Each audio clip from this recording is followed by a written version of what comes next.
Buenos días. Iniciamos a segunda sesión destas xornadas dedicadas a Ramón Piñeiro e a Pablo Michelena. Eu quixera comezar dando as grazas á organización destas xornadas por terme elixido a min para presentar o primeiro conferenciante desta sesión. Seguramente que nesa decisión da organización pesou o feito de que eu fose alumno dos procesos alunos do Montero, como a, non sei se miles, pero bastantes centros de persoas ao longo dos máis de 50 anos ou 50 anos dedicados á docencia do profesor Xesús Alonso Montero, tamén ao feito de que teño unha longa amizade con el, que lle profeso unha grande admiración, un grande amor. Precisamente tamén por iso, os organizadores, unha vez que dixen que sí, non podía ser outro xeito, pois temendo algún exceso pola miña parte, rapidamente me advertiron que só contaba con 5 minutos. Polo tanto, vexome na difícil tarefa de facer a presentación do profesor nese espazo de tempo tan curto, por tanto é imposible. Eu podería botar man das referencias tópicas nestes casos, e non mentiría. Foi premio extraordinario na carreira, foi profesor universitario catedrático, creo que xa desde os 30 ou 31 anos, profesor ou bastante antes, bueno, estou xa mentindo, estamos falando dunha persoa extraordinaria e, por lo tanto, os datos son tan extraordinarios que incluso custa creerlos. Antes dos 30 anos era catedrático da Universidade de Santiago de Compostela, fun alumno en quinto curso de Filoloxía Galega e Portuguesa, catedrático emérito, seguindo cos tópicos que neste caso non minten, pois polígrafo, publicista, posiblemente un dos autores cunha máis vasta e importante obra dos autores vivos na literatura galega, un orador fascinante, fascinador, tanto é así que teño aquí tamén un querido amigo, Pachi Batarrica, que desde que o coñeceu, non sei, hai ano e medio, cada vez que nos vemos, pregúntame como está o profesor, porque quer dicir que suscita admiración sempre nas persoas que o coñecen. Dasa circunstancia que a última vez, antes desta, que nos vimos en Bruxelas, pois, precisamente ceando, o primeiro que me comentou que tal está o profesor, xa é pregunta reiterada, e nese momento chamoume, non sei se lembra a anécdota, ocorre iso, ocorre tamén... Estaba ceando en Bruxelas. Sí, efectivamente. O profesor Echenique, que hoxe non está, tivo que irse, pois comentaba nunha cea hai 2 días que desde que asistira a unha conferencia do profesor, pois que o citaba sempre cando tiña que falar con Michelena, e utilizaba a palabra, ou ese sintagma, que define tamén, ou debuxa tamén a Ramón Piñeiro, que é o de diamante moral.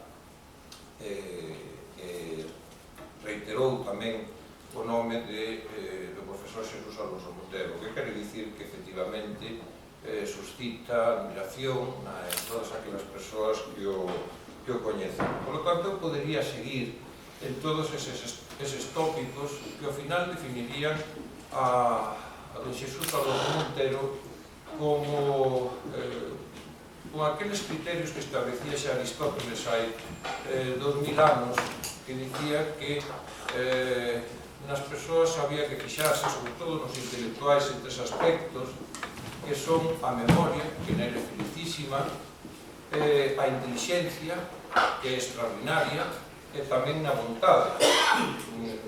A ninguén se lle escapa para as persoas que coñecemos como unha persoa cunha capacidade, cunha voluntariedade, cunha capacidade de traballo extraordinaria, que nos admiran a todos. Pero xa saindo un pouco dos tópicos, quería poñer o acento noutro aspecto que posiblemente as persoas que non o coñecen moito ou non coñecen a súa biografía intelectual non repararon nela, e que ten que ver con ese sintagma que, repito, onte se repetiu tanto, que o profesor Echenique utiliza nas súas conferencias sobre Coldo Michelena, que é a referida, que é del, cuñada por el, que é o de Diamante Mora.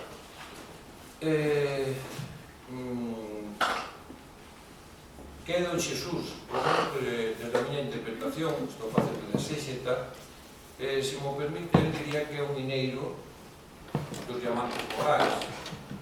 Que quere dicir isto? Quere dicir que don Xesús, calquera persoa que se detiña mínimamente na súa biografía intelectual, observará que hai un lugar común en toda a súa biografía, e é que el é un investigador, un intelectual dos diamantes morais. Desde o primeiro momento, el puxo acento en cuestións ou en personaxes como Rosalía de Castro, Curros Enríquez, Castelao, Antonio Machado, etc. Tamén sobre Ramón Piñeiro, que son todos eles diamantes morais.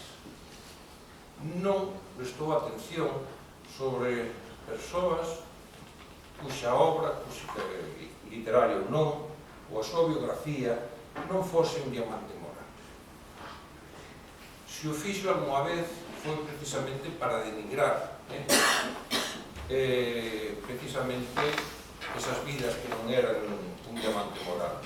El fala tamén de períodos ou épocas beócias, que tamén ten que ver co seu libro sobre Ramón Piñeiro. A nosa non deixa de ser unha época beócia onde se nos ofrecen non diamantes morais, senón diamantes circenses, como pode ser Messi ou pode ser calquer outro futbolista, e incluso se nos ofrecen carbóns, non son diamantes. A súa tesitura intelectual, a tesitura intelectual do profesor Xesús Alonso Montero, obedece a unha intención de cambiar a sociedade ofrecéndonos modelos, ofrecéndonos diamantes morais aos que poidamos seguir. Totalmente contrarios aos que en toda a época beócia, a nosa tamén non hai, son tan comuns. Pero habería que reparar en dúas cuestións máis, e xa acabo. Non se vai a pensar que soamente repara don Xesús Alonso Montero en figuras como as que mencionei antes, que son evidentemente diamantes morais. Tamén o fai sobre persoas que non son tan coñecidas pola sociedade e nas que non se repara. Estou pensando, por exemplo, en Luís Ferreiro, o amigo Luís Ferreiro, que é un diamante moral. Ese tamén foi, ese se foi procurado, ninguén pudo mediar para que non o fose. Don Xesús fixa a súa mirada sobre Luís Ferreiro. Non teño moito máis que dicir. Don Xesús. Moitas gracias.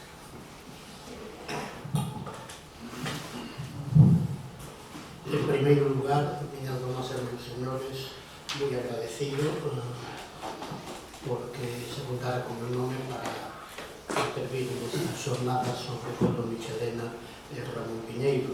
Xa fixemos algún dos presentes en San Sebastián hai cousa de 3 meses. Tamén debería agradecer as palabras do meu presentador, Gregorio Ferreiro Fente, pero non sei se é xusto que as agradeza, porque aquelas persoas que non me coñezan ou teñan pouca noticia de min, a partir deste momento teño unhas expectativas extraordinarias. Aquí vai falar un home extraordinario, un orador extraordinario, un intelectual extraordinario. Certamente esas persoas van quedar defraudadas. A min non me gusta defraudar a ninguén, e sempre que teño unha intervención pública ou privada eu trato de quedar ben, trato de quedar polo menos á altura que eu creo que teño.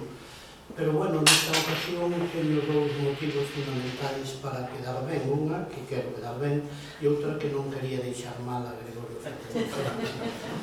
Pero, son tan amigo del, a miña estimación a él, a súa familia e a moita xente do seu entorno é tan grande que teño que facer o esforzo de que él non quede moi mal.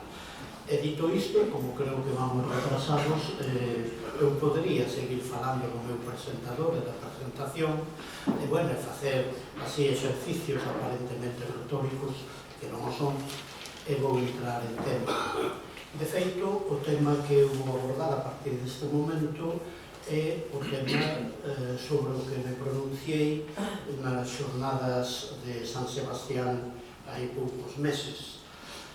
O que acontece, permítanme, sobre todo os amigos vascos que están aquí, o que acontece é que naquela ocasión eu tiña de entrada unha certa dificultade, porque, bueno, vivimos no mundo no que vivimos e aínda persoas tan ilustradas como as que constituían o auditorio daquela disertación, de entrada, repito, non tiñan moita información sobre Ramón Piñeiro. Supoño que tiñan bastante información sobre Koldo Michelena, pero non sobre Ramón Piñeiro. Por lo tanto, eu vinme na obriga, aínda que debería centrar a miña disertación na figura de Michelena, de facer unha especie de presentación de Ramón Piñeiro. E foi naquela ocasión donde certamente utilicei unha expresión que parece que fixo fortuna entre as persoas que hoxe se dedican a falar ou a escribir sobre Ramón Piñeiro, que foi un diamante moral. Supoño que na historia da humanidade ten habido algunhas ou bastantes persoas que merecen este sintagma utilizando a expresión do propio presentador. Pero, bueno, como eu teño unha vida longa, pero unha vida dunha persoa é sempre breve. Na miña breve e longa vida eu teño coñecido bastantes persoas. Non moitas merecen a caracterización de diamante moral. Coñezo algunhas, acaba de citar a Luís Ferreiro, un home que apenas tivo unha mala escola pública, pero que foi capaz de resistir polos seus ideais 72 horas de tortura. E non só foi capaz de resistir, senón que venceu moral e físicamente o seu torturador. Porque houve un momento en que dixo, usted non tiene madre. E dixo, pero estos comunistas son imbéciles. ¿Cómo no voy a tener madre? Hijo de la pasionaria. Hijo de la pasionaria significa otra cosa. No, digo, porque si usted tiene madre y en este momento su madre estuviera viendo que a un hombre atado usted le está dando patadas en los testículos, ¿qué pensaría su madre de usted? En ese momento derrumbou su policía. A policía ten un nome, tiña nome, apelido, non sei se vive. Ese tamén é outro diamante moral. Pero tamén é certo que na vida non atopamos moitos diamantes morais. En todo caso, algunhas vidas entre esa miña que teñen un pouco peso, un pouca valía, pero na medida en que hai algo así como unha centésima parte de 1 miligramo de honradez ou de densidade ou de moralidade, sen dúbida debémola a que tivemos a sorte de que tomamos café, de que falamos, de que conversamos e de que cambiamos impresións con seres humanos como Ramón Piñeiro. Personalidades como a de Ramón Piñeiro, en outro sentido, pero nun sentido bastante semellante, vidas como a de Koldo Michelena, hoxe xa non son frecuentes, daí que sería bo que estas xornadas a partir de agora se chamaran xornadas que cando foran recollidas nas actas, as actas se chamasen novelas exemplares tomo 1, novelas exemplares tomo 2, novelas exemplares tomo 3. Bueno, se quedan moitos máis tomos porque os protagonistas das novelas exemplares cada vez son menos. Agora estamos en campaña electoral e, bueno, tampouco se pode falar de determinadas cousas se non parece que un ben pedido voto para alguna marea ou algo así. Naquela ocasión eu puxen o acento en 5 ou 6 caracterizacións. Recordo que quizáis a primeira persoa na historia de Galicia que entendeu a Ramón Piñeiro foi Ramón Otero Pedrallo, que no ano 34 quedou pasmado ante aquel mozo de 18, 19 anos en Lugo e dixo nunha ocasión: hai un rapaz en Lugo que é un verdadeiro Erasmo. Isto dixo Otero Pedrallo no ano 34. Alguén que non era Otero Pedrallo, moito máis novo despois da Guerra Civil, e que onte falou aquí, Xosé Luís Franco Grande, decía nunha carta a quen fose: este é un home que a providencia nos deixou. Pero, como sei que aquí hai un futuro biógrafo de Ramón Piñeiro, que se chama Enrique Monteagudo, quizás hai máis, sería bo. Isto eu ofrezolles unha liña de investigación, porque Ramón Piñeiro, ali onde chegou,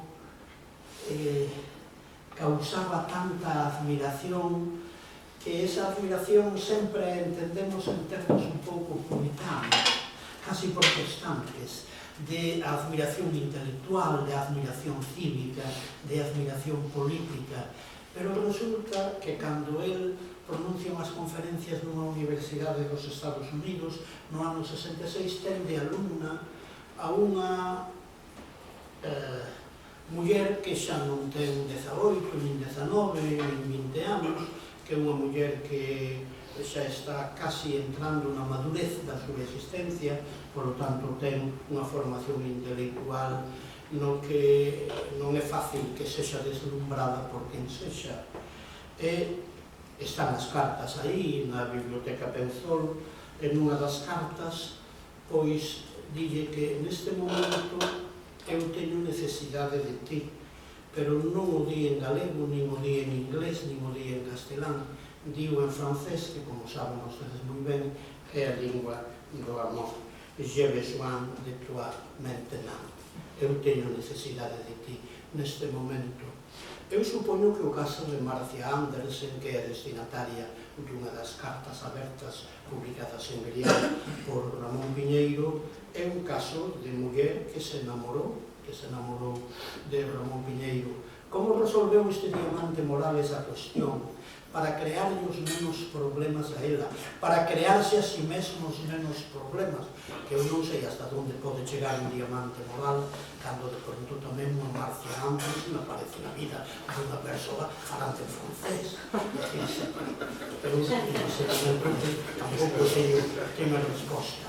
Pero non sucedeu nada na vida convencional, nin na vida que todos esperábamos de Ramón Piñeiro, porque Ramón Piñeiro seguiu a beira de Isabel en 2015, recibindo a xente e construindo o reconstruindo o país. Bueno, eso é dunha grandeza, eso é dunha entidade, eso é dunha magnitude que certamente hai que quitar o chapéu cando se encontra con persoas como Piñeiro. Un anarquista de Vila García, que se chamaba Luís Costa, pero que o seu nome de guerra na militancia política do anarquismo e logo tamén o seu pseudónimo literario, Juan García Durán, felicita-o semana despois de que ingrese no ano 67 na Real Academia Galega Piñeiro, e dixo: bueno, moita xente pensará que ti acabas de chegar a donde tiñas de chegar. Persoas como a ti nunca chegades, porque persoas como a ti estades ao servicio do ben público e non do ben privado, que é tan fácil de conseguir. Isto di García Durán. E Celestino Fernández de la Vega di no ano 75, con motivo daquela recolleita de artigos nun libro, Olladas do Futuro, de Piñeiro, que eu, Ramón, recordo os teus primeiros pasos a partir do ano 49, recén saído da prisión en Lugo, e logo en Santiago, e de pronto decataches de que había unha tarefa fundamental que facer e que daquela ninguén estaba a iniciar. Iniciáchela ti, protagonizáchela ti, el digo que con outras palabras, e xogache o teu destino personal a eso. Hai un profesor de filosofía menos coñecido que as figuras que acabo de citar, que era moi amigo de Carlos Casares e coñeceu a Piñeiro a través de Casares, catedrático de filosofía no Instituto de Vigo, Manuel Rodríguez Álvarez, que dixo algo que é fundamental para entender a Piñeiro, porque Piñeiro, a quen que sou un aspirante marxista, lle dediquei un libro e el non era marxista. Non era marxista, pero entendía do marxismo todo o que hai que entender, porque non se pode ser intelectual do século XX se non está alleo ao marxismo. Non digo que un teña que ser só marxista, pero desde logo un non pode estar á altura da intelectualidade do século XX se ignora a metodoloxía do marxismo para entender a sociedade. Por lo tanto, de marxismo sabía moito este non marxista que se chamou Ramón Piñeiro.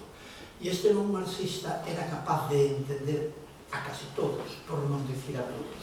Entendía casi todos os idiomas do espírito, dixo o profesor de filosofía Manuel Rodríguez. Eu puxe un acento, creo, na miña conferencia de San Sebastián, nesta caracterización, valéndome naturalmente de opinións alleas, e nunca engalamándome con plumas alleas, para que os compañeiros vascos entendesen ante que figura estaban e tratasen de ver as afinidades, as coincidencias, que non son pequenas nin poucas, entre Koldo Michelena e ele. Ainda que eu teño que falar fundamentalmente do epistolario de Koldo Michelena a Ramón Piñeiro, epistolario que onte, mentras vostedes estaban aquí disertando sobre estas dúas figuras, eu estaba consultando na Biblioteca Penzol en Vigo. Non é a primeira vez que eu consulto ese epistolario neste momento constituído por 68 cartas. Digo neste momento porque eu creo que han de aparecer algunhas cartas máis. Pero en todo caso é un corpus epistolar o suficientemente dilatado no tempo, desde 1949 a pouco antes do falecemento de Michelena, 1987, como para entender ben quizáis as dúas figuras. Unha vez máis, aproveito que aínda están aquí os amigos e os compañeiros vascos, habería, queridos colegas, facer o esforzo de atocar as cartas de Piñeiro a Michelena. Eu creo que sería o día que se publique ese corpus doble, Michelena a Piñeiro, Piñeiro a Michelena, sería un corpus epistolar verdadeiramente histórico, non só para coñecer dúas personalidades dunha magnitude extraordinaria, sino para entender o proceso cultural dos países nos que eles inscribiron a súa actividade e dos países aos que eles serviron desde a súa inteligencia, desde a súa vontade, cun compromiso cívico, cun compromiso político, como poucas veces se teña dado na historia destes países. Por lo tanto, a min sorpréndeme que esas cartas ainda non estean publicadas. Sorpréndeme máis que esas cartas non estean localizadas. E sorpréndeme que o País Vasco, que eu tanto admiro, entre outras cousas, é un dos territorios onde apenas hai corrupción do mapa de España, da pel de brau, como diría Salvador Espriu, un país que tanto admiro como aínda non ten publicado estas cartas, porque estas cartas farían máis ético o País Vasco, máis político o País Vasco, máis ecolóxico o País Vasco, máis forte o País Vasco. Por tanto, espero dentro de 2 ou 3 meses asistir a un acto no que se dicen estas cosas. Pero antes das cartas quero asomarme á vida de Koldo Michelena e de Ramón Piñeiro na cadea.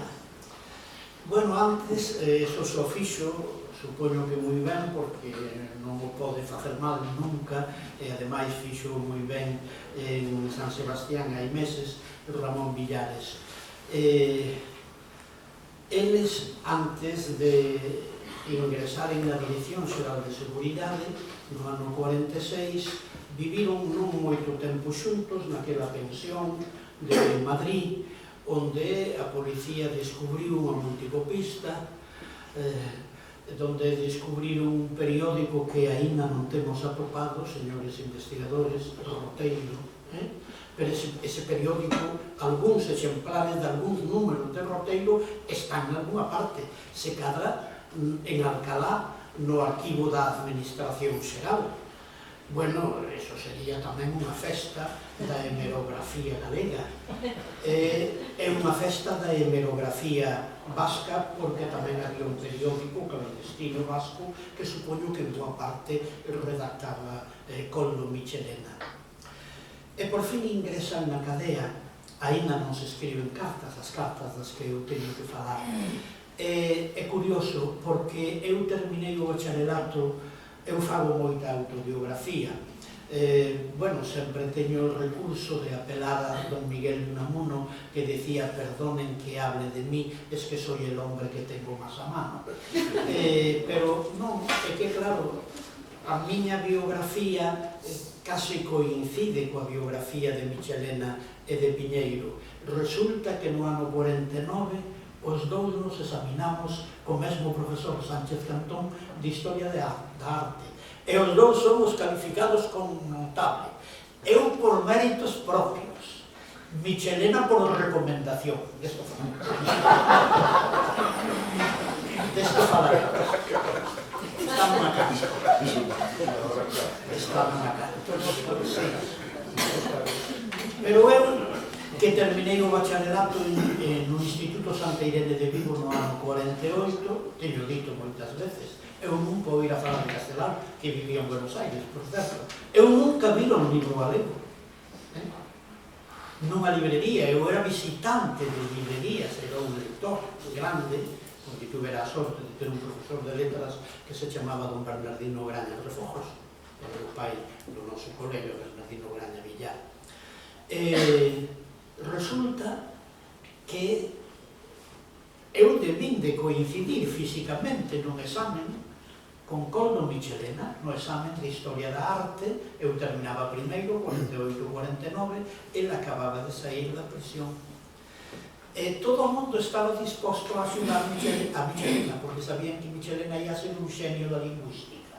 Pero antes de ser un xenio da lingüística, tería que cursar as asignaturas do primeiro ano e do segundo ano de Estudos Comuns na Facultade de Letras. Acababa de sair da prisión, tiña que examinarse de filosofía, de literatura, de historia da cultura, etc., e tamén de historia da arte universal. E de súpeto hai unha carta do ano 49, a primeira carta, donde di: sabrás, querido Ramón, que he obtenido notable, non por méritos propios, sino por los intermediarios. Hoxe sabemos quen son os intermediarios, porque aquí xa empeza a funcionar a masonería do galeguismo. O título, estou dicindo, eu non son masón, me gustaría me ser, por lo tanto non falo máis que con admiración a masonería do galeguismo. É dicir, hai 10, 12, 14 persoas que tratan de reconstruir o país. E para reconstruir o país hai que contar con moitos antifranquistas, pero tamén hai que contar con persoas aparentemente franquistas que están situadas en determinados lugares. E é fundamental para a causa do País Vasco que Michelena sexa lingüista. E para que sexa lingüista ten que ter o título de licenciado en Filosofía e Letras, Por iso, no ano 65, pode opositar unha cátedra de latín e comer. Porque hasta ese momento el e a súa muller e os seus fillos comen pouco, entre outras cousas porque el ten que dar clase en academias. E menos de química orgánica, como di nunha ocasión, deu clase de todo. De mineraloxía, de botánica, de zooloxía, de latín, de grego, de física, de historia, de literatura, etc, etc, etc. Cando ten a cátedra de latín, bueno, eu xa sei o que ser catedrático de ensino medio nese momento é, naturalmente, un estatus económico bastante distinto. Pero hai que aprobar, entre outras cousas, historia da arte. E aí está Piñeiro, que escribe unha carta a Filgueira Valverde. E Filgueira Valverde, que se dá conta que aquí hai unha estrategia antifranquista, hai que axudar a que o home que sai da prisión. E fala con Sánchez Cantón. E meu dito, meu feito. O que lle diga Filgueira a Sánchez Cantón, feito está. Ele era notable cando el entendía que non merecía esa calificación. Bueno, queda, por lo tanto, exonerado de calquera cousa o noso amigo Leopoldo Michelena. No momento en que eu non sei que existe Castelao, que hai libros galegos, estánse dando clases de lingua e de literatura galega, onde? Nas coleccións franquistas. Piñeiro. Piñeiro, neste momento, está, sobre todo, convertido nun propagandista da poesía de Luís Pimentel. E todos os presos que estuveron ali, o nacionalista vasco Koldo Michelena ou o comunista Ricardo Muñoz Suárez, saben de memoria a Pimentel, porque esa é unha das teimas que ten Piñeiro na cadea.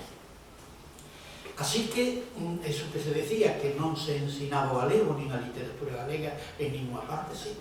Gracias ao franquismo, ensinábase as expresións franquistas, a lingua e a literatura galega. Por tanto, tampouco hai que ser tan antifranquistas. Pero, ali o que se fai en lingüística, sobre todo, claro, coinciden dous espíritus como o de Piñeiro e como o de Koldo Michelena. Koldo Michelena quere ser lingüista. E quere ser lingüista porque sabe que esa vai ser a súa gran contribución civil á causa política do País Vasco. Por tanto, hai moitos mitos na lingüística vasca, hai moitas lagoas na lingüística vasca, hai moitas deficiencias na lingüística vasca, e o día que se poida propoñer un vasco, un determinado tipo de vasco para leválo ás escolas, para leválo aos institutos, naturalmente iso ten que ser un traballo previo científico importante. E iso alguén o ten que facer. E iso pode facer un home dotado para a lingüística como Koldo Michelena. Koldo Michelena no ano 51 termina con premio extraordinario a carreira de Filosofía e Letras na especialidade de Filoloxía Clásica. Por que escolle Filoloxía Clásica? Escolle Filoloxía Clásica porque a filoloxía que pode axudarlle máis como filólogo vasco. E de feito, xusto porque escolleu Filoloxía Clásica, conecta non só con don José Vallejo, a quen lle debe moito, catedrático de latín na Central, sino que conecta con Antonio Tobar. E Antonio Tobar é decisivo na vida de Koldo Michelena, tamén decisivo na historia do nacionalismo vasco dese momento, porque Koldo Michelena no ano 65 é catedrático de latín polas axudas. Entregase de Díaz e Díaz, está de presidente do tribunal. Pero Tobar, que xa é un disidente do franquismo, un disidente non coa valentía de Dionisio Reduejo, un disidente como é Torrente Ballester, como é Pedro Leín Entralvo, disidentes daquela maneira. Crea a cátedra de lingüística indoeuropea para que oposite a esa cátedra, quen sabe que vai obter esa cátedra. Esa cátedra vai nacer a partir do ano 67 Michelena. O que os disidentes do franquismo axudaron a Koldo Michelena foi moito. Ou aqueles que parece que estaban instalados nas instancias franquistas, como Filgueira Valverde e Sánchez Cantón, que lle están axudando a aprobar determinadas asignaturas na carreira, para que este home se dedique a aquilo que se ten que dedicar, a facer lingüística vasca. Pero lingüística vasca significa tamén estudar o xeorxiano, estudiar outras linguas caucásicas, interesarse polos idiomas celtas e preceltas, etc. E todo isto eu seino bastante ben, porque no epistolario unilateral Michelena, Ramón Piñeiro, hai información a que queiran sobre todas estas cuestións. Eu creo que ao final da súa vida Piñeiro debía de ser un dos homes que sabía máis de lingüística vasca en España. E isto pola súa relación, primeiro na cadea e logo epistolar co noso homenaxeado Coldo Michelena. Pero na cadea está un home que tivo unha mala escola primaria en Vilagarcía, que era un traballador portuario que se chamaba Juan García Durán, pero que o seu nome era Luís Costa García. Juan García Durán xa estuvera como Coldo Michelena preso na prisión da Coruña. E na prisión da Coruña coincidira con Cesario Sacco, que tamén vai estar preso na redada do ano 46, el e o seu irmán. Cesario Sacco, en opinión de moita xente que eu tratei, e na miña propia, porque eu falei bastante con Cesario Sacco, era un home cun talento especial para a gramática. E na cadea, como non hai moito que facer, explicaban gramática. Cesario Sacco explicaba gramática e grego. O meu amigo e camarada Comesaña, médico, estudou grego con Cesario Sacco na prisión da Coruña no ano 39, no ano 40, no ano 41. E aí, este traballador de Vilagarcía, anarquista, que non fora máis con a escola primaria, interesouse pola gramática. Todos sabemos que Juan García Durán, no ano 60 e tantos, publica a mellor bibliografía que hai sobre a Guerra Civil Española, pero que no ano 62 publicou en México un libro que se titula Gramática Española, por que a gramática é unha ciencia. De onde lle veu o verme da lingüística a este traballador portuario de Vilagarcía, militante da CEDT?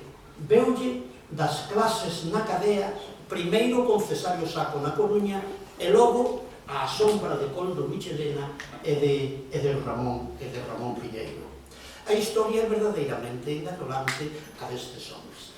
E ali está Piñeiro predicando aos seus poetas, e é o apóstol da causa poética de Luís Pimentel. Todo o mundo ten dito, e creo que o señor Monteagudo non o negará, e non vin a fotobiografía, é que o primeiro artigo que publica Piñeiro despois de sair da prisión, deixemos os poucos que publicou antes de 1936, é un artigo en La Noche sobre a poesía de Luís Pimentel. Pois ese artigo reproduce un artigo que el mandou a unha revista de Valencia que se chama Sobre Literario. Este é o Sobre Literario. O Sobre Literario está dirixido por un curmán de Ricardo Muñoz Suárez, o seu compañeiro na prisión comunista, e o seu curmán ten unha revista chamada Sobre Literario, e a partir do número 2 pídenlle a Piñeiro que faga unha sección dedicada ás letras galegas.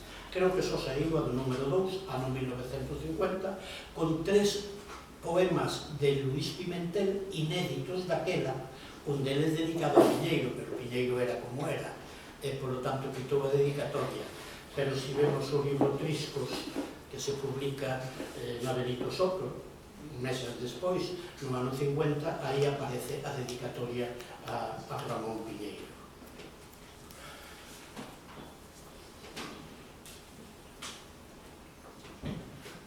Cando eu me comprometín a pronunciar este tipo de disertación alá en San Sebastián, de Coldo Michelena eu sabía moi pouco. Neste momento hai moitas cousas que ignoro e hai moitas lagoas na miña formación, pero, bueno, teño unha información que non tiña hai 6 ou 7 meses.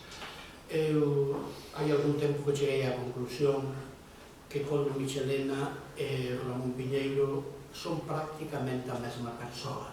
Un fala en galego, outro fala en euskera, un está ao servicio da causa galega e outro está ao servicio da causa vasca. pero as afinidades son verdadeiramente grandes e exemplares. Michelena dixo nunha ocasión: Ramón Piñeiro, que es muy inteligente y muy duro, me dejó en una situación muy fácil. Oxe, aquí en Galicia se sabe moi ben, desde que Carlos Casares publicou unha especie de memorias de Ramón Piñeiro. Piñeiro dixo que el asumía a responsabilidade política de todo o que acontecera naquela pousada madrileña, onde había unha multicopista, onde había un periódico vasco clandestino, un periódico clandestino galego, onde había outro tipo de documentación, algunha que tiña que ver co goberno de Giral no exterior, etc., etc. Asume a responsabilidade Piñeiro, porque Piñeiro é moi consciente de que Michelena ou pode ser condenado a morte ou, en todo caso, pode sair a inmediata anterior, a de 30 anos, porque Michelena fora budari, fora soldado vasco na guerra civil.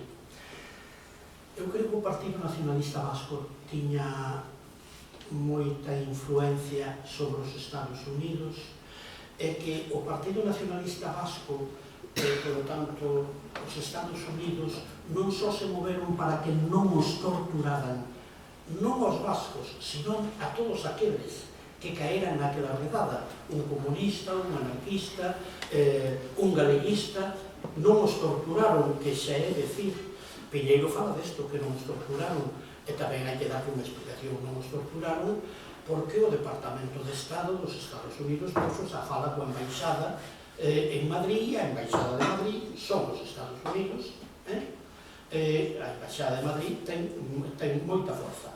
Non os torturan, pero non son alleos a tortura, porque Piñeiro conta unha cousa que é verdadeiramente arrepiante, que mentras a él o estaban interrogando sin torturalo, había unha porta aberta que comunicaba con outra cela onde dous policías estaban torturando a unha señora de 60 anos. 60 anos son algo así como 87 os que teñen hoxe.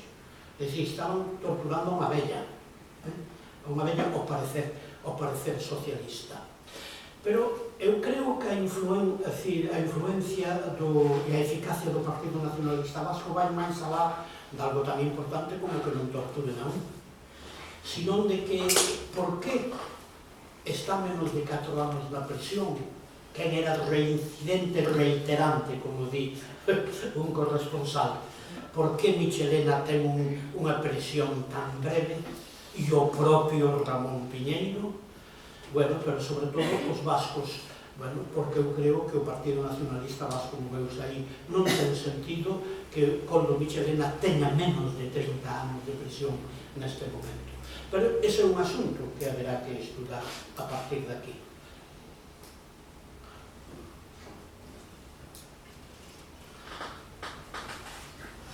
Piñeiro, que era moi inteligente, moi duro. O de duro, enténdano no sentido máis positivo, é dicir, é un home que non se move dun determinado argumentario. Diga o que diga ou faga o que faga a policía. Referíase a isto nese momento Michelena. Nunha ocasión, o Piñeiro dixo, e dixo coa súa sobriedade de sempre, que ele e Michelena éramos como irmáns. Tamén coincidían en moitas outras cousas. Por exemplo, eu a Piñeiro nunca lle oí falar, cando se refería a España, do Estado español. Parece que Michelena tampouco lle chamaba Estado español. Non se estilaban estas cosas, di nunha ocasión Michelena, porque se chove en Sevilla, chove no sur de España ou chove no sur do Estado español.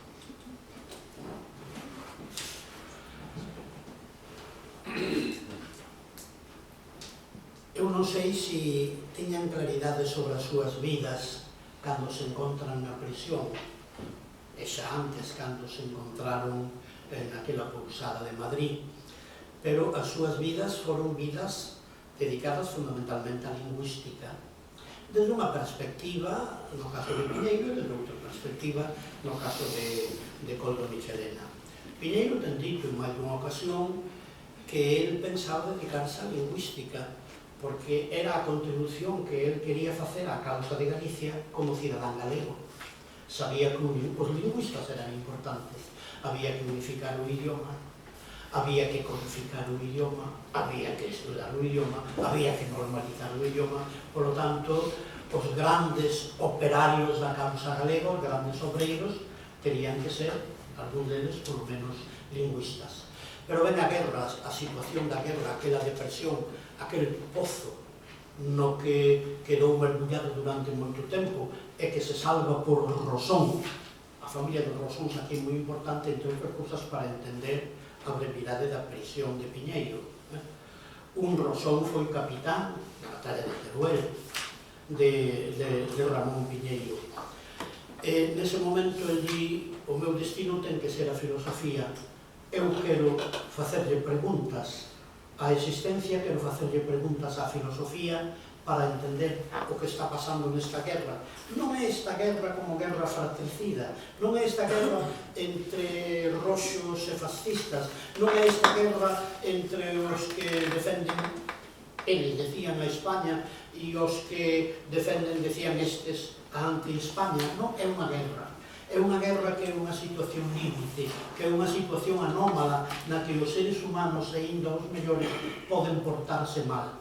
Entón, un espírito tan sensible como o de Ramón Piñeiro debeu de ver na guerra desde a perspectiva na que ele estaba loitando no bando franquista, debeu de ver cousas de tanta crueldade, cousas de tan pouca humanidade, que di: o meu destino non é a lingüística, é a filosofía, eu teño que dedicarme á filosofía.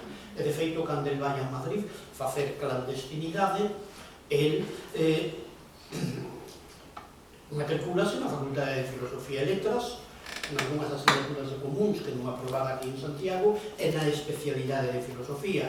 Pero nese momento a clandestinidade é tan absorbente que el non pode continuar os estudos e, sobre todo, é tan pouca atractiva a modalidade de filosofía na Facultade de Filosofía e Letras. Eu que coñecín aqueles profesores, porque eu ingresei 3 ou 4 anos despois, aquilo realmente era un ermo, e eu comprendo un espírito tan exixente como Piñeiro nada tiña que facer con aquel tipo de profesores. Logo, ao final, fai algo de filosofía, pero volvo á lingüística, porque non se entende a historia lingüística de Galicia sin a man directa ou indirecta de Ramón Piñeiro. Era o que necesitaba con máis urxencia o país, na concepción que do país tiña Piñeiro e o seu grupo de amigos a partir do ano 1950. Son 68 as cartas que hoxe están na Biblioteca Penzol en Vigo, as cartas de Coldo Michelena a Ramón Piñeiro. Coldo Michelena, que con sempre Luís Michelena, nese momento. Non hai ninguna carta en que apareza o nome Coldo. Aí podemos atopar noticias sobre a vida familiar.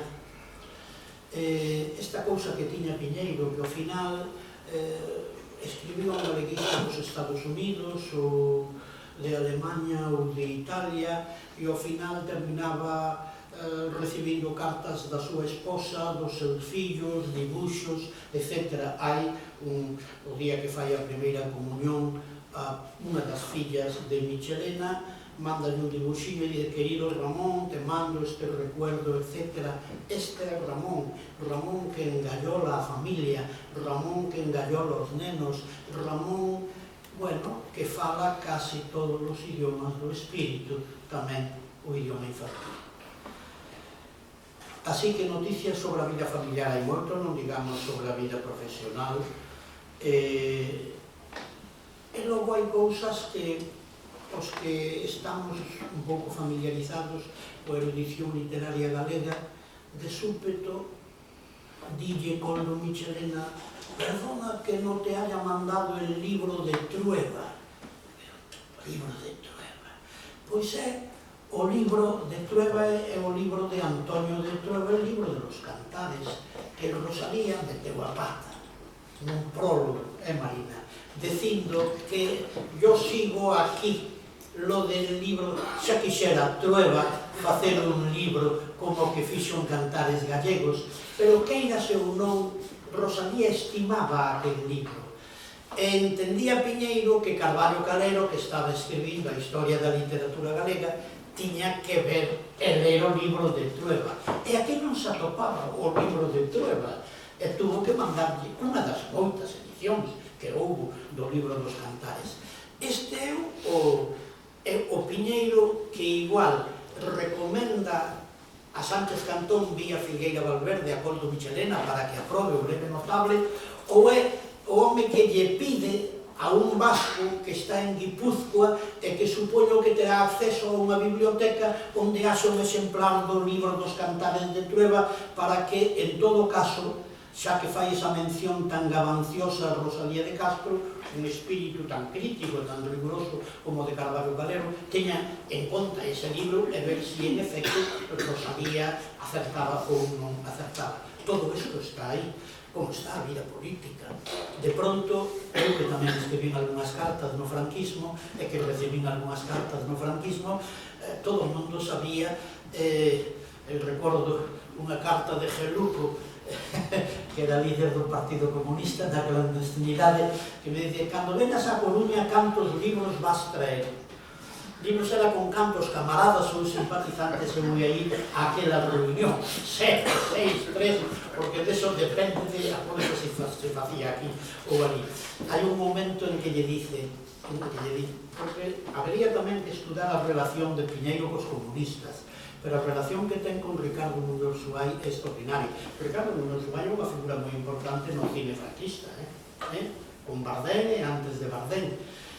Parece ser que cando sai da cadea non está moi activo no partido, ou se deu de baixa no partido, pero nunha das viaxes que fai a Madrid con Michelena, fala con Muñoz Suai e escribe a Piñeiro nestes termos que reproduzo literalmente. Estuve con Ricardo, creo que ha vuelto al redil y está muy activo. Evidentemente, Piñeiro entende moi ben o que lle quere decir. Non vai poñer nunha carta que ia interceptar a policía: ha vuelto al seno del Partido Comunista. Es decir, esas cousas evidentemente non se deciden.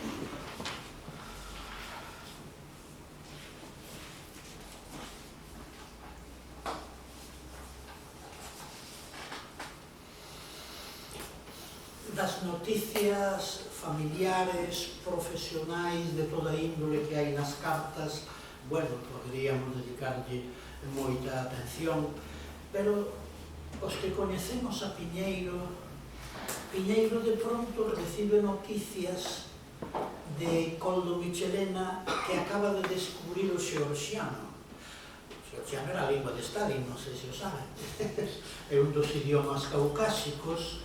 E, bueno, daquela estaba un pouquinho de moda que entre os idiomas caucásicos o xeorxiano é o que tiña unhas certas afinidades co vasco. Por lo tanto, un lingüista de ampla perspectiva, como era o pensaba ser Coldo Michelena, non pode estar adeo ao que digan os especialistas sobre o xeorxiano. Pero que iso lle interese a Michelena é unha cousa que nos entendemos moi ben. Pero que lle dedique unha carta de 2 folios á máquina explicándolle cales son as características do xeorxiano e ali onde pode haber unhas certas afinidades co vasco, e que yo diga a Piñeiro, que en todo caso sabe algo de lingüística románica, moito de lingüística galega, e a partir de aí realmente non é máis que un lector agradecido a aqueles traballos que me mandaba Michelena. Pero hai un momento en que, por exemplo, atópase Michelena con que Piñeiro acaba de preguntarle, daí que son moi importantes as cartas que ainda non coñecemos de Piñeiro a Michelena. Piñeiro está interesado polo tema do dativo ético. Claro, o dativo ético é moi importante entre as singularidades da gramática galega. E de súpeto fai unha pregunta sobre o dativo ético e dedicalle 2 folios ao dativo ético, ao dativo simpatético, pero non se esquece de poñer un exemplo en galego moi interesante, ben chosei. Eso é que o oíra na cadea ou na pensión na que viviran antes de 1946. Como Piñeiro tamén vive naquela polémica de somos celtas, non somos celtas, o sabio lingüista que é Koldo Michelena dice: estou interesado no celtismo. Si eu creo que vos, e os lusitanos e os astures, tendes bastante celtismo ou bastante preceltismo, pero sobre isto aínda haberá que facer máis indagacións. Entre eles, de aí que para min sexa moi doloroso non ter lido as cartas de Piñeiro a Michelena. Entre eles hai unha estrategia. Piñeiro, ata onde eu entendo, faille saber a Koldo Michelena que ele ten que xogar un papel non só de lingüista, ten que xogar un papel de concienciador, de que ten que estar cos novos, nunha palabra, de que ten que vivir nunha casa como a de Xelmírez 15, cuarto, e ter unha mesa camiña. E ali, os rapaces que se interesan pola literatura, pola poesía, pola lingüística, e que teñan algo que ver coas inquedanzas do país, ten que ilos adoutrinando de tal maneira que ese será o xermón do novo País Vasco. E Michelena contesta de dicindo que os seus éxitos non son tan grandes como os do propio Ramón Piñeiro. Ainda que nunha ocasión escribe con certo optimismo e dixo: bueno, aquí hai un grupo de chicos que en todo caso non me consideran indeseable. Creo que xo dixen ali no País Vasco, pero hai un tal Xamardo galego extraño que apareceu, isto despois do 80, militando nunha lista electoral de Batasuna, etc., e do que non sabemos nada. Hai moitas outras cartas. Hai unha carta en que non se menciona a Constantino García, pero é unha carta onde hai un pouquiño de ironía. Habería que ver se, en efecto, o aludido é Constantino García. Eu creo que sí, que é Constantino García. Hai unha carta en que aparece mencionado Ramón Lorenzo. É dicir, ele está, Michelena, naturalmente, a través da información que lle suministra o Piñeiro, está moitas veces nas coordenadas íntimas do que é a vida política, do que é a vida literaria, do que é a vida social, do que é a vida filolóxica, de como funciona o Instituto da Lingua Galega, do que se está facendo na Facultade de Filoloxía. Bueno, cartas na miña ponencia, tanto na que penso mandar canto antes, queridos amigos, ao País Vasco, como na que recolla estas xornadas, e de reproducir algunhas destas cartas, porque na carta onde lle fala do dativo ético e do dativo simpatético, Piñeiro, que o quere saber todo, pregúntalle exactamente que é un sustrato. Entonces diserta sobre o sustrato, sobre o superestrato e sobre o abstrato, Koldo Michelena, coa súa habitual pericia. Noutra carta, como sabe que Piñeiro sabe de todo e que todo lle interesa, resulta que noutra carta dice: sabrás que acaba de fallecer Don Resurrección María de Azcue. O que quere dicir que ele sabía o papel que xogara o aquel famoso dicionario na lingüística vasca, Azcue. E é aí onde lle fai unha gabanza do número 1 de Grial, é onde lle fai unha gabanza da capacidade filosófica do artigo central do número 1 de Grial, que é o famoso traballo O significado metafísico da saudade de Ramón Piñeiro. E logo hai unha cousa extraordinaria, Fole. Non recordo agora se é sobre Terra Brava ou a luz do candil, tanto ten, é a cuestión de a cronoloxía. Na carta do 22 de agosto do ano 53, dille: traduzo do seu castelán: estou verdadeiramente engallolado leendo o libro de Fole, que penso ler varias veces. Non sei como se pode conxugar con tanta sabiduría o antigo co moderno na prosa deste escritor do que sei por vos, non só por el, senón quizáis outras persoas galegas coas que tiña tido algunhas conversas. Pero esa carta, como quen non quera cousa, vexo que en folea aparece a palabra farra, e farra tamén a utilizamos en vasco, o que non quer dicir que sexa unha palabra autóctona, se cadra é unha palabra procedente do castelán ou procedente de outro idioma románico, pero farra en vasco significa risa, e, por lo tanto, hai aquí unha coincidencia semántica que haberá que ter en conta, di el con moita cautela. E aquí, lo regalaremos ao amigo Machariza, aquí está o programa da primeira conferencia pública de Michelena, porque tamén é certo que nos mandaba cartas, pero tamén lle enviaba reseñas que ele facía en revistas, ou o programa dun acto artístico-cultural na Academia da Lingua Vasca, en que Luis Michelena, académico de número, hará unha breve exposición sobre planes futuros de la Academia. A carta é moi graciosa, porque di que o teatro estaba cheo e que, sobre todo, no estado máis importante había unha chea de señoronas con sombreiros floridos que daba gusto velas.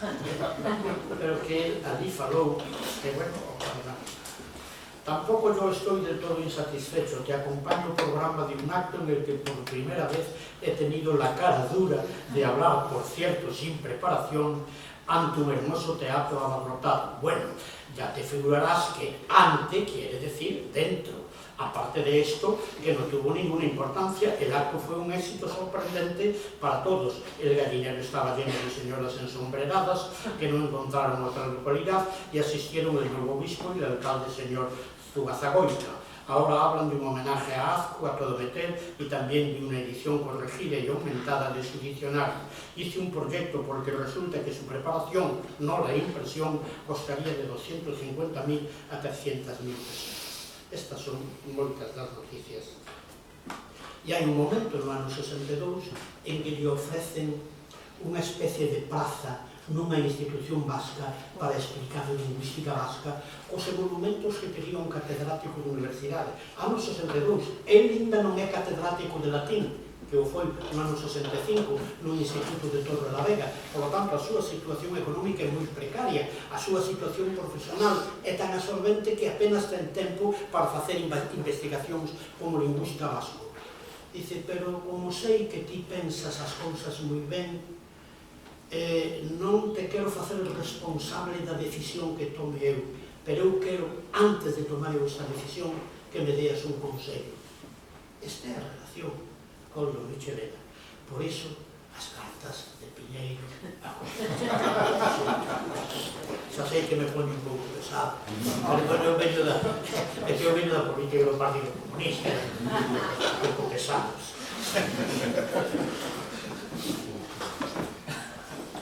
Michelena é tamén, como Piñeiro, un tipo tan serio, está na Universidade de Salamanca, debe ir 3 ou 4 días, porque fin de semana pasará os con muller e cos fillos no País Vasco, pero decátanse que aquele é un home serio, riguroso, organizador, etc., e poñen nas súas mans a Secretaría das Publicacións e Intercambio Científico da Universidade.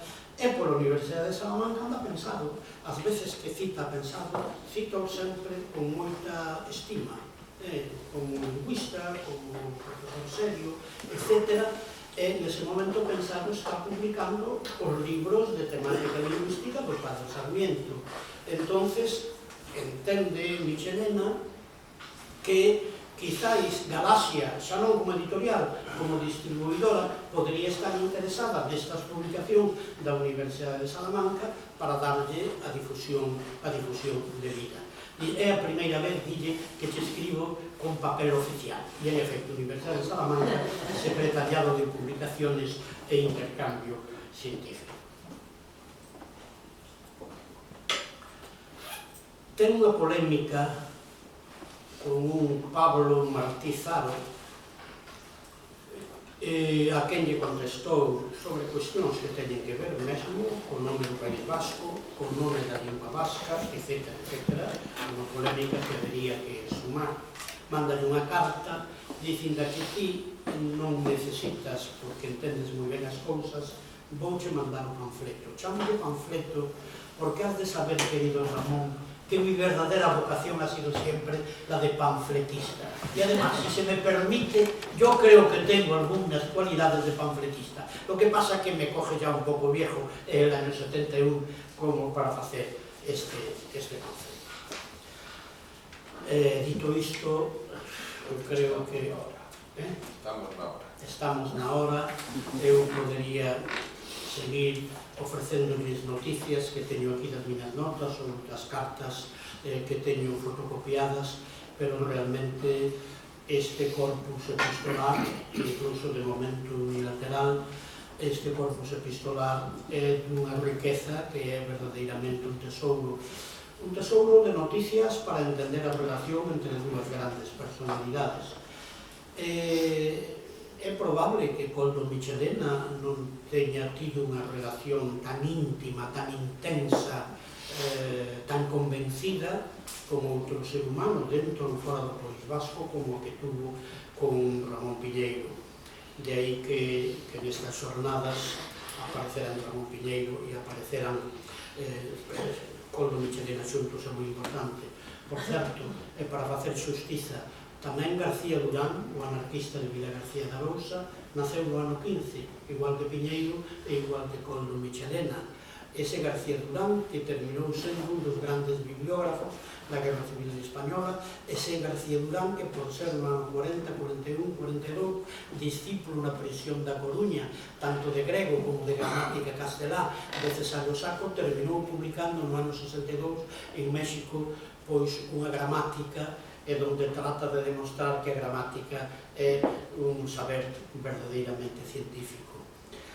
Dito isto, non teño máis que agradecer aos organizadores, tanto os organizadores do País Vasco como os organizadores do País Galego, o presentador, os moitos amigos e amigas que aquí viñeron a esta disertación, a todo o mundo. Repito, creo que temos que ao fin facer por Piñeiro, por Koldo Michelena, o que temos a obriga de facer. Gracias.